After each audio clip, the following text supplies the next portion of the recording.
Reykjavík síðdegis á bylgjunni heldur áfram. Við hefum verið svolítið í umhverfisvendinni að undanförnu og tala um loftslagsmálin og var þetta svona neysluhyggjuna. Já, en við hefum líka heyrt svolítið auglýst frá efnisveitunni. Efnisveitan, er það ekki þar sem að hlutir fá eilíft líf? Framhaldslíf allavega. Akkurat, smá viðbót. Já, en á línunni eru bræðurnir sem að stofnuðu þetta fyrirtæki efnisveituna. Haugir Heiðarsson og Bogi Auðarsson, komið sælir. Já, sælir. Já, segja okkur aðeins frá efnisveitunni, eða þetta að lýsa fyrirtækinu í 1-2 setningum. Hvað gerir það? Það má kannski fyrst byrja að segja frá því að þetta var bara seina tilviljun sem þetta byrjaði. Já. Og maður líka segja frá því að það er eiginlega akkurat núna þessu ári sem eru 10 ár síðan að þetta byrjaði óvart. Og þetta byrjaði með því að við vorum að undirbúa að fara að segja frá hennum sanna íslenska James Bond. Já. Og vorum að standsitja það fyrirtæki og þá fyrir bara hreinu tilviljun sáum að það var svo óbúslega mikið að búnaði sem að var bara ekki að vera að nota, það var bara hent. Já, og þið opnuðu síðan þetta safnið, James Bond safniðu það ekki? Jú, það er staðsett í miðbæ Reykjavíkur og hérna en íslenska James Bond það er litla starfið okkar en stóra starfið okkar er efnisveita. Já. En efnisveitan, þið eruð að fá það ekki svona húsbúnað og annað slíkt sem á að henda að öðrum kosti? Það er allur gangur á því. Það er svona allur gangur. Það er bæði henda og mikið af breytingum. Það er mikið að vera að færa til og fara í minna húsnæði. Orðin er að minnka, það er minni pappír og þannig að það er alls konar ástæður. Einhver gjaldþroti, jú, það er svona sorgarvinkillinn í þessu okkar starfi en mikil minni hluti en það er svona, breytingar en ekki henda kannski en alls ekki, en við þurfum alltaf náttúrulega að valsa út hvað er nýtanlegt og hvað er komið á endastöð en mikið af þessu er og flest er algjörlega nýtanlegt, sko. Já. Og þið voru ekki einhverju munir úr sem voru áður í eigu Play flugfélagsins. Enduðu þeir ekki hjá ykkur? Jú, það passar. Þau hefðu samband við okkur bara, daginn eftir og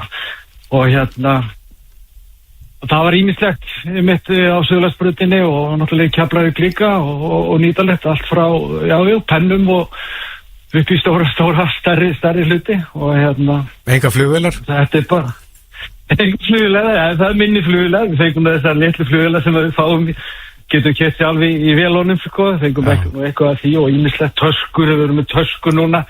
Við gerðum það að við bara styrktar Alzheimer-samtökunum, við erum að svona selja þær töskur, fengum einhverja svona kabintöskur, 200 kabintöskur, bara nýjar og ennþá í kassanum, mjög flottar og við erum svona að miðla þeim, selja þær bara til styrktar Alzheimer-samtökuna og Landsbjörg. Og það er einhverja töskur ennþá til.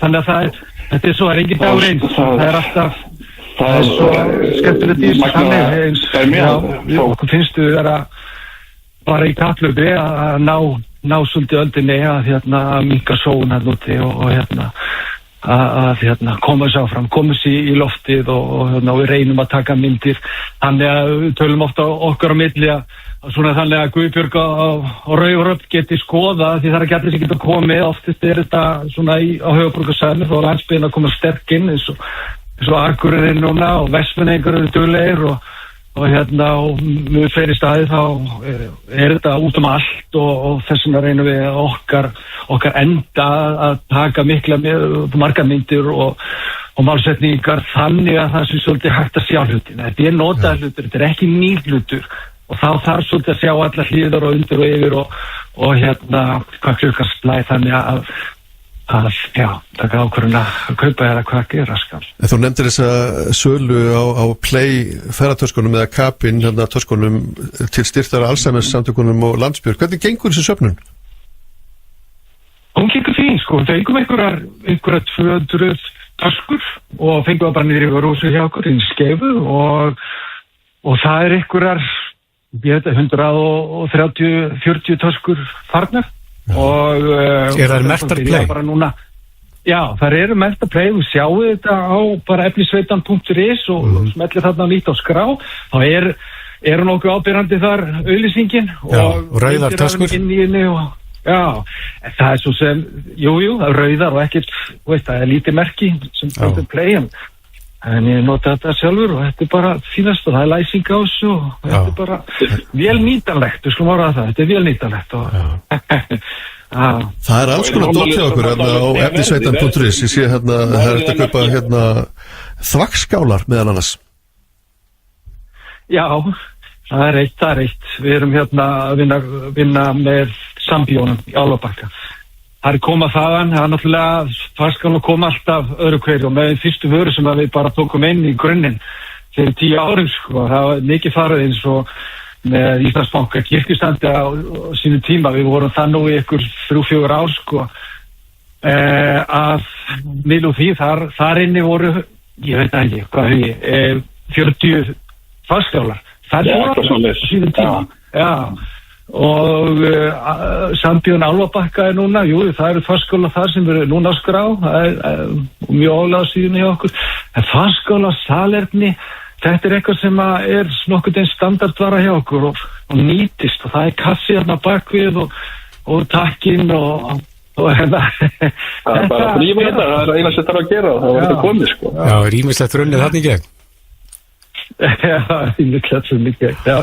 En Hugi, hvað er svona það merkilegasta sem að þið hafið selt þá þið byrjuðuð? Þetta er góð spurning, þetta er mjög góð spurning. Já, Bogi, hvað eigum að fara djúpt? Er það barinn af Hótel Sögu? Já, hann klárlega var alveg magnað verkefni og er ennþá lífi náttúrulega í Vestmannaeyjum, skiljið, þannig að hlutinni fá nýjar staðsendingar hjá okkur og eru ennþá til staður og ennþá til notkunnar og þannig í Vestmannaeyjum má ég mitt fara á þann bar og já, hvað meira Bogi munum við hérna? Það er svo, já, þú veist, ég alltaf hugsa til, ég hef nú sagt á sögu áður kannski, ljósavélina sem var undir landsimbúðsfunni, sem var í myrkrunni í 60 ár og það átti bara urði yfir hana, sko, þú veist, við höfum yndislega gaman á svoleiðsverkefnum sem að kannski margum maðurinn sér ekki ljósið að hægt að endurnýta, en þarna var ljósavél sem sagt bara í myrkrunni og í kjallaranum og við ákveðum að mynda hana og komin í gang og hún virkaði hann úr leitni og við auðlustum hana og innan 3 daga var einstaklingur komin á Austfjörðum í bæinn að sækja hana með bara keðjur, það var mikið mál, það tók 6 tíma að koma upp úr kjallaranum og síðan fór hún á vestur á Ísafjarðardjúp og það í nýtingu og við alltaf þessi litla dæmissaga bara í okkar starfi, þá þetta einhvern veginn á bakvið, þú veist, það þarf bara einn að nýta áfram, það er bara og það er það sem við gerum síðan okkar sterk að það er bara, að ná fjöldanum og saman eru við hringrásin í þessu, sko. Já, ég sé líka á síðan ykkar það er með einbýlishús til sölu, eða hvað er þetta, sumarhús eða gestahús eða einingi eða eitthvað? Þetta er fallegt hús sem er hérna í Kópavoginum, hérna rétt hjá því sem ég bý hérna í Lindakverfinu og þetta var byggt árið 2000. Þetta er tréhús sem að ég þarf að hverfa vegna þess að það er á það stóru lóð að það verður að byggja þarna 2 hús í staðinn og við náttúrulega erum alltaf að hafa verðið þannig að þetta sé ekki of dýrt og ekki of ótilfeldur, þannig að það bara allir hagnist á þessu. Þetta er á 17.162 fermetra hús sem að var tvöfaldað, sem þetta var 80 fermetrar og var svo tvöfaldað, þannig að það er í raun svolítið gert búið til á þann hátt að það er hægt að taka í sundur á tvennan hátt og flytja það á nýjan stað, rúmlega 160 fermetra hús og verðið þarna er 17 milljónir pluss vask og það hafa ekki 6 aðlar haft samband og svo verður bara spennandi að sjá hvernig þetta mun þróast, en þetta mun fara í daginn, en þetta fer ekki við byrjum með ullstuði í síðustu viku og það er ekki enda á selt, en það mun fara í dag, þetta er falleg bygging og fyrir aðalega sem að svona kannski eiga góðan aðalega í kringu sig og sem kunna svona eins það tengist smíða vinnu að þá það bara no-brainer sko. Já. Bræður, við verðum að setja punktinn hérna en við hvetjum fólk til þess að kíkja hérna inn. Það haugur af dótið þarna til sölu hjá okkur. Efnisveitan.is. Það er ekki haugur, það er ekki fallegt orð. Já, stór og langur listi, skulum við segja, yfir þessum minni. Það er málið. Alls konar ýmislegt. Það er orðið sem ég langaði að heyra. Já, sem að færi annars á haugana. Stundum, það er bóttið. Hugir Heiðarsson og Bogi Auðarsson hjá Efnisveitinni. Kæra þakki fyrir þetta og gangi ykkur vel. Takk fyrir. Við fylgjum þér heim. Reykjavík síðdegis á Bylgjunni.